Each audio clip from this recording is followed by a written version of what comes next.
Welcome to this week's episode of Biz Success in 15, where top experts share hot tips and strategies that you can implement in as little as 15 minutes to build your dream business. And now here's your host, the Visibility Wiz, Cindy J. Hi, I'm Cindy J, the Visibility Wiz, and welcome to this episode of Biz Success in 15, where top experts share hot tips and strategies that you can implement in 15 minutes or less. Today, our guest is Ellen Violette, and she is an award-winning book and business coach, a multiple international #1 best-selling author, a 3-time Elite Award winner. And she helps entrepreneurs get their message out and create credibility and expert status to make a big impact in the world, to change lives by becoming a bestseller author and leveraging their knowledge to grow high-income businesses. Welcome, Ellen. It's a pleasure to have you. I'm excited to be here. To begin with, could you share a personal or business challenge that you had to overcome in order to achieve your level of success? Yes. So I'm a very creative person. I come from the music business. I was in the music business for 20 years. I'm a Grammy-nominated songwriter, and I love playing with words. And what I found to be challenging in business is that I found myself doing the same things over and over. And it was depressing me. And I had to start finding ways to keep myself interested, because I've been doing this now for 14 years. And after about the first 4 or 5, I was really struggling. So that was, what I had to do. Mm-hmm. Yeah. So I had to, change how I was approaching things, really think about spending some quiet time, getting clear. What do I really want? Where am I really going? And how can I achieve this in a way that's going to work for me and not what other people are doing? That fueled your creative aspect, your constant creative flow with your play of words. Right. Yeah. And the other side of it that made it difficult is that I also have a very analytical side. And so I could do what they were telling me to do. I just wasn't happy doing it. Mm-hmm. So that was the problem. Yeah. And it is so important to be happy with what you're doing. Whenever you're happy and you're creative, you're having fun, that's whenever your business really thrives. If you're trying to do something that goes against your grain, you're just fighting an uphill battle. And I know that you show people how to write their own best-selling books. And there's a lot of coaches out there who they either have a book inside of their head or they think, oh, I don't need a book. So can you share what the benefits of becoming an author is? Yes. Well, first of all, you get a lot of credibility and expert status, because if you think of the word author, it comes from the word authority. So that's one reason. The other reason is 81% of people want to write a book, and it used to be less than 1% ever will. Now with self-publishing, I think it might be 2 or 3%. But the truth is most people will never do it. Mm-hmm. And so that really sets you apart. And books open doors. It's amazing what happens when you write books. And a lot of times what people will do is they'll say, well, like if they're coming to me to do a bestseller launch, they'll say, well, how much money am I going to make? And I have to tell them, it's not a short-term deal. You're going to get some short-term benefits, but the long-term benefits are what's really amazing. I had a client who, did the bestseller, took the book, decided he wanted to meet Kevin Harrington, and he did that. He went to a conference and he flashed his book, and Kevin loved it and brought him up on stage and talked to him for like 45 minutes. He became a mentor to him. From there, he did his own summit. And he said everybody said yes because of the authority that he had. And then he got offered to speak on a stage in Singapore, which was his first live one. And, he's been consulting with companies for years, but this opened up a whole new area for him. Mm-hmm. And as J. Conrad Levinson has said, somebody asked him, how much money did you make from your book? And he said $36,000 from the book and $964,000 from all the other opportunities. So it's huge. It's huge. And you can also use it to grow your email list. You can make sales on the back end when you do your launches the right way, or promotions, depending on when you're doing them. I love that you teach that whole aspect of that. Some people think, hey, I'm going to write a book and get rich off the book. And it's not the book. The book is a tool that expands your visibility and allows you to grow. Right. But also there are ways to make sales with books too. And I do, I do that. Yeah, no, I know. But most people think about it backwards. They think more about making money from the book rather than making money from what they can get from the book. I want you to know you can get both. It's a lot easier and faster to use it to grow your business for most people. Right, exactly. And I know I love the way that you teach your steps to doing it, because it's very doable for anybody. And again, it's not just about, a lot of people, they write a book and they think, well, I'm going to make $100,000 off this book, and not too many people make $100,000 off a book like in day one or even So moving forward, whenever somebody's like, okay, I'm going to write a book and I do want it to be a profitable topic, as you mentioned, there's numerous ways you can profit from a book. So how does one go about finding that profitable topic? I'm so glad you asked that, because one of the things that people always say, well, what'll make me money? And that makes me very upset when people ask me that, because it's not about that by itself. It's a combination of things. Number one, it has to be something you're passionate about, because remember, you're going to use this, and it's going to be part of who you are and what you do for a long, long time. So you have to love what you're talking about. And then you have to look at, is there a target market for this? Do people want what I have to offer? And number three, even if they want what you have to offer, how can I connect with them emotionally so they get what I'm trying to say to them, so that they pick your book over all the other books? So you've got to know who else is out there, what's already been done. You don't want to be a clone of somebody else. And one really good tip is, look at the reviews on other people's books, and especially the bad ones, and see what didn't they like, so that you don't repeat what they already did that was not helpful. And also sometimes it gives you ideas for what they want to see in a book that they didn't get. So that's really important too. So you have to look at all those things. And then you want to see, are there bestsellers in the category that you're thinking about writing about?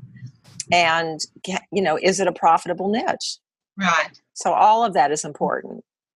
You hit upon something that's sparked something in me that I know I have even said in the past. I've heard a lot of other people say it, and it's probably why only 2% or 3%, whatever, write their book, is like, it's already been written. What do I have new to say? So what do you say to these people?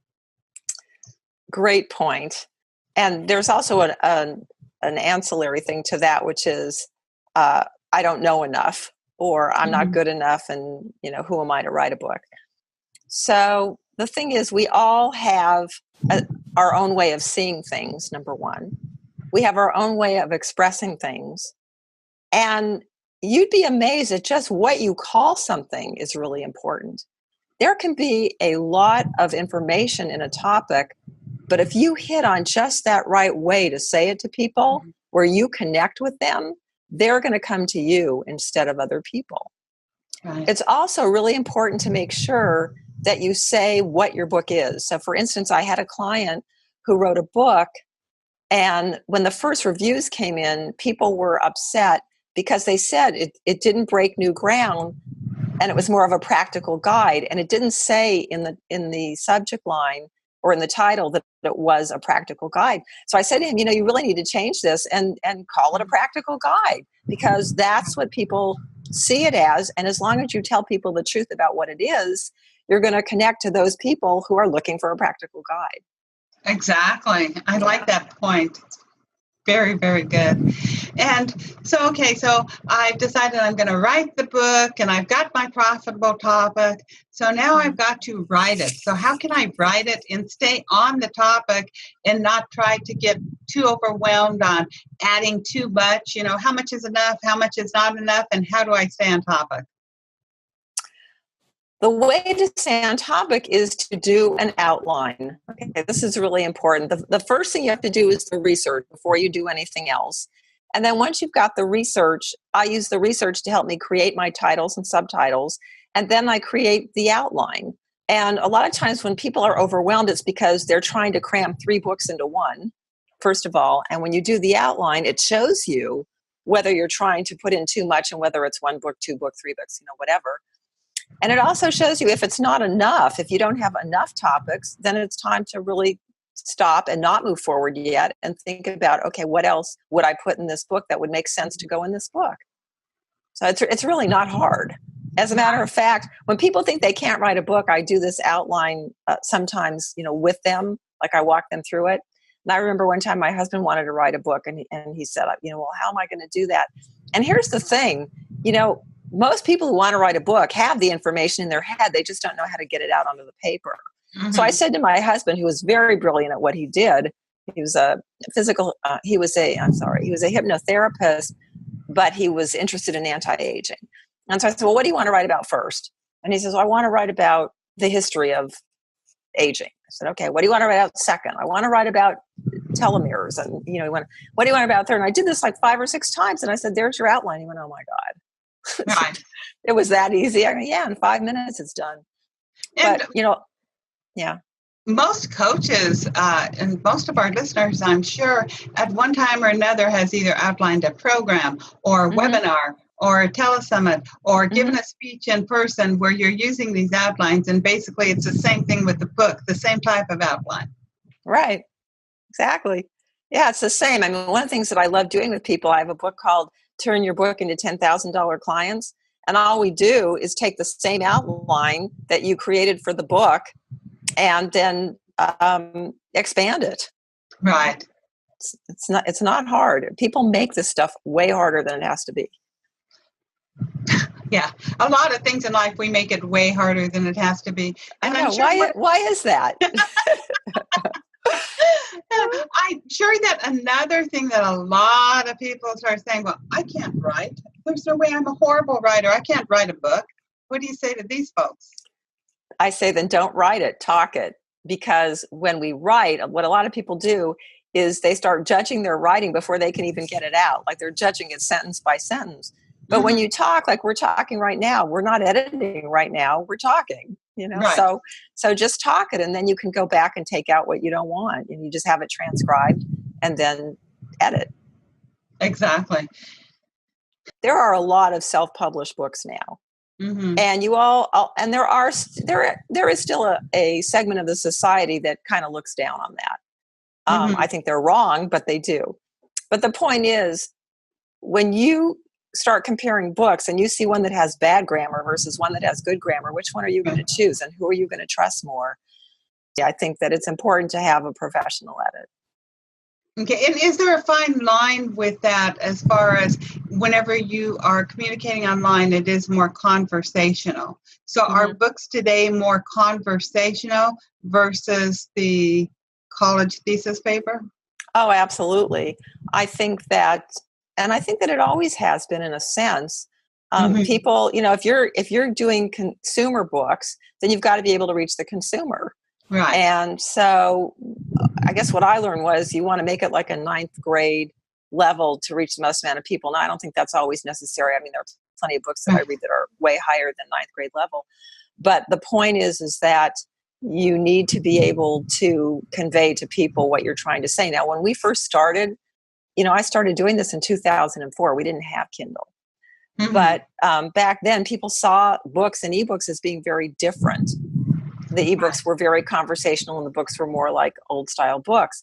But really over time, what's happened is I have lots of people who come to me and all that we do is we take one manuscript, we put it into an EPUB and we put it into a PDF, and they can even put it into an audiobook.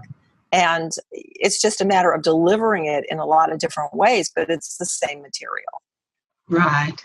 And so now that somebody's got their book written, and what do they do? Okay, it's written. What do they do with it? Well, here's the thing. I mean, most people don't think about marketing until the book's written.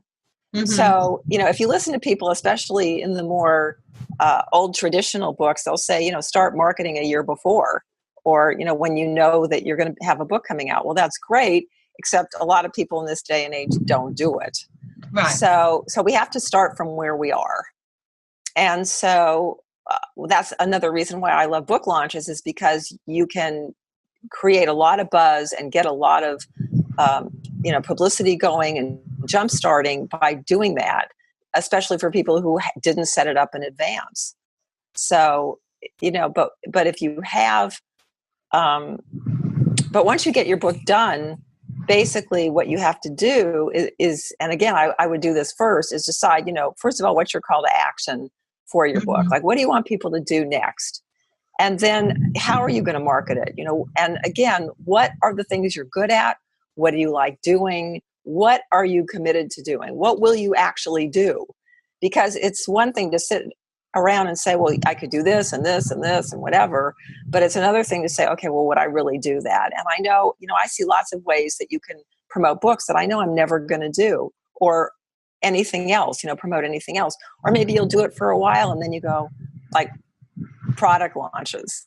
I mean, I've done, as I was telling you earlier, before we got on here, I've done my 3 days to ebook cash workshop 30 times. Right. And each time I did that, I had to do a product launch. And after a while, after 30 times, I was exhausted from that, Uh-huh. So then for the last 3 years, I haven't done one. I've been doing other things. I've been working with social media, trying things that are more fun to me. Now I may do one again, here and there. But again, you have to do things that are going to do. Right. And that's so important with marketing. I have one client who's a psychotherapist, and she works 3 days a week with her clients. And so when we were looking for a business model for her, and we were talking about, did she want to do like a Facebook group and Facebook Lives and really go that way? And I said, well, you got to show up 5 days a week. And she was like, I can't. I'm working 3 days a week. That won't work for me. So we went another way. We went a way where she could record things in advance and just go a different route. She wants to podcast. So you have to be aware of that. Now, having said that, the first thing I always get my clients to do is the launch. Oh, I guess I'm getting a little bit ahead of myself. First, you do have to do that edit, and then you need to format it. And again, formatting, if you can afford it, should be EPUB and PDF. If you can't, then just go with EPUB to start. And there are two reasons for that. One is it's cheaper. And two is if you want to do the promotions in Amazon, you need to have the ebook. So you can always add the PDF later, but to get started, you want to have that. Now, if you're a speaker and you're saying, well, I don't really care about the online, I speak, then you want to definitely have the PDF, because now you want to have books that you can give to people. So it really, again, depends on your strategy and what you do, in your business. And then, like I said, and then if you're doing it online, definitely do the launches first, because you can give away books and it doesn't cost you anything. Whereas if you try to give away physical books, you've got to pay for them. You lose money. So if you're somebody who's making a ton of money and you can afford to do that, great. But if you can't, then you need to do it with an ebook. And what happened is there are all these sites that grew up around Kindle where they will announce your book for you, and they have thousands and thousands of readers of their own who come there to see what books are free. And so once they see that, and then they'll go and you're reaching a whole new audience. You're reaching people you couldn't reach if you're already established. And if you're new, the beauty of this is you don't have to have a list to get started. You can start with absolutely nothing, 0 followers, and still make this work, become a #1 bestseller. You can use it to grow your email list if you want by putting a bonus in the front of the book or sending them to a podcast that you then give them something there, wherever. And then you can make money on the back end if you have a process for doing that. So there's so many opportunities with this. And even if you wanted to make it passive and you had the money to do Amazon marketing ads, I'm not an expert in that, but I have a colleague who is, and we were doing a call and he said, do the launch first, even before you do that, because again, it jumpstarts your marketing. Right. Yeah. And you become a best-selling author in like 2 days, if the way we do it. And I know there's so much information that you have, and there's a lot of little working parts and that go for it. And I know that the gift you're offering is really going to help people with that. But before you share the gift, can you share a strategy that our listeners can take in 15 minutes or less that's going to help them grow their business? Well, what I do in 15 minutes or less is I get on social media and I comment on people's posts that are, talking about my topic. Mm-hmm. And so that's a really good one to do. And you can also give something away for free in social media. If you have any list at all, you can just make a free offer. And even if you don't, it's really easy to say, hey, I've got this free thing. If you want it, go here. And then you get new people because of that. Mm-hmm. So those are really fast things that you can do. You can also, if you can take a piece of your book, a chapter or two, and give it away on your site, and then upsell them to the book. If you're not giving an exclusive to Amazon at this time. So, those are more, you kind of have to figure out your strategy. I have a podcast coming up pretty soon. It's going to be called Books, Business, and Abundance.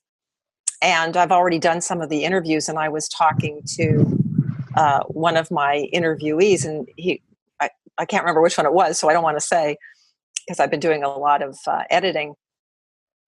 But we were talking about the whole idea of how you can start and do the free launch, and then you have to give Amazon a 90-day exclusive. And then after that, if you want to get it into all these other sites, then don't give them an exclusive after that. So do it for the first 90 days and then don't do it.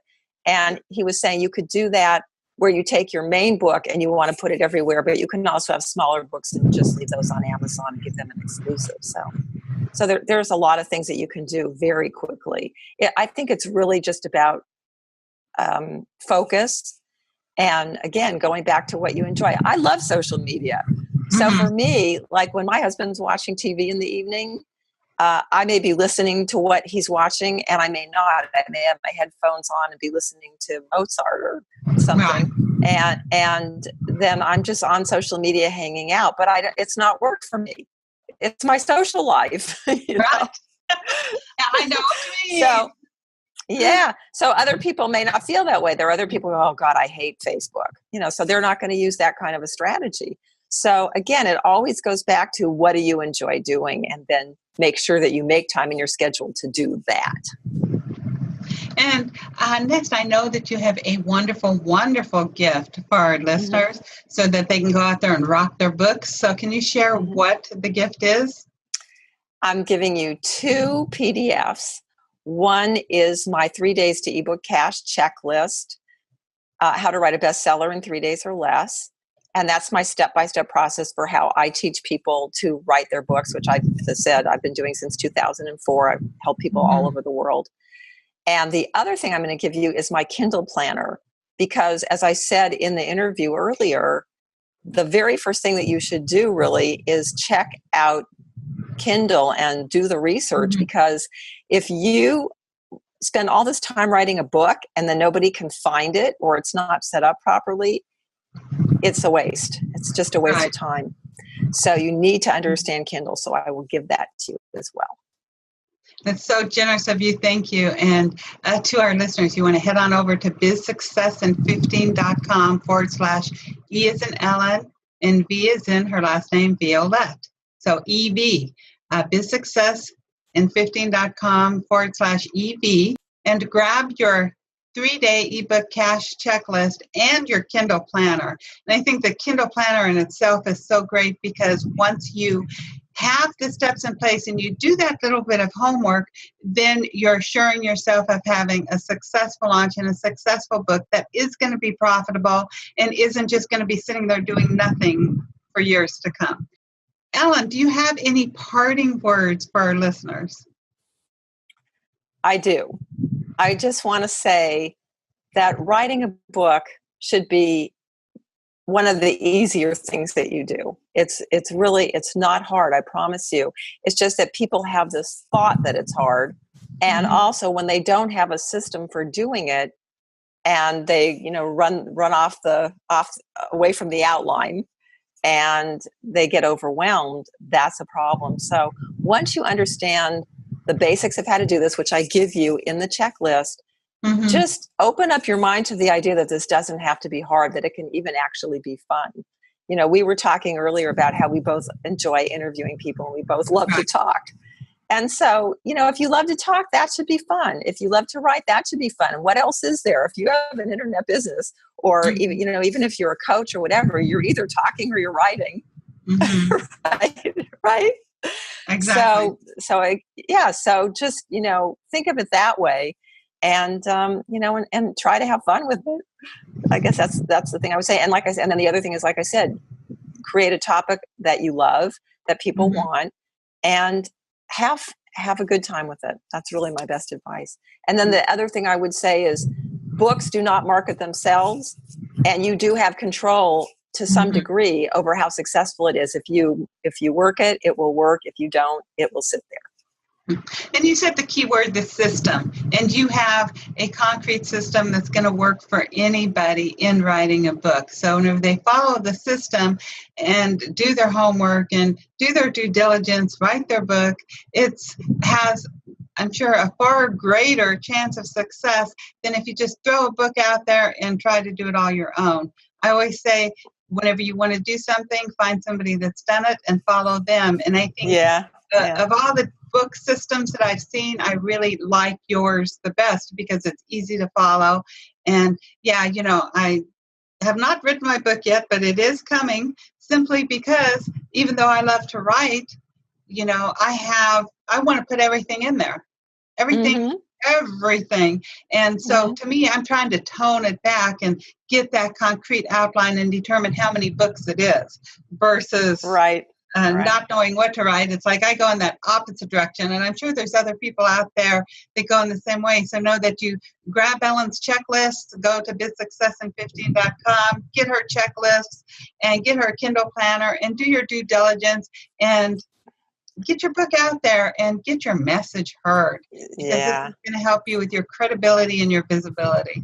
I want to say one more thing, because this was so important for me personally, which is I have bought more programs than I care to admit, where there was a point where I got stuck and I did not reach out for help. Yes. Okay. I got stuck and I did not reach out for help. And so what happened was that went by the wayside, and then I went on to something else. And I look back now, and there are some things that I did, or I should say I didn't do. And I go, why did I not follow through with that? Why didn't I hire a coach right then? And so, like I was saying to you a minute ago, the way I helped my husband write his table of contents, he was obsessing for weeks, and we did it in 5 minutes. So, if you're having a hard time, if it's not working for you, the more you just sit there and spin your wheels, the worse it gets. So at that point, it's really important to reach out. And what you were saying, find the person who's done what you want to do. And if it's writing the books, contact me and let's just get it done. Because it really is painful to wake up. Like I said, I'm doing my podcast now. I first took a podcast course probably a decade ago, I'm embarrassed to say, but I didn't do it, because I got confused and I didn't reach out. So that's the thing I want to say. It's not as hard as you think, but if it's not working for you and your mind's getting in the way, don't do that. Reach out and just get through it. Yes. Thank you for sharing that. That's so true. Yeah. And I want to thank you, Ellen, for being our guest today. It's been fantastic speaking with you again. That's always a joy. And to our listeners, you want to be sure to head over to bizsuccessin15.com/EV. Grab your free gifts from Ellen. So you go out there and you can create your own rocking book. And that's going to give you credibility and more visibility. Also, you can re-listen to today's episode and catch any golden nuggets you might have missed and catch up on past episodes. So with that, I hope you have a great week, and I'll see you next time. Big hugs. Bye-byes. You've been listening to Biz Success in 15. For all links mentioned in today's show, and to watch or listen to previous episodes, visit bizsuccessin15.com. Thanks so much for listening, and be sure to tune in next week for another amazing guest.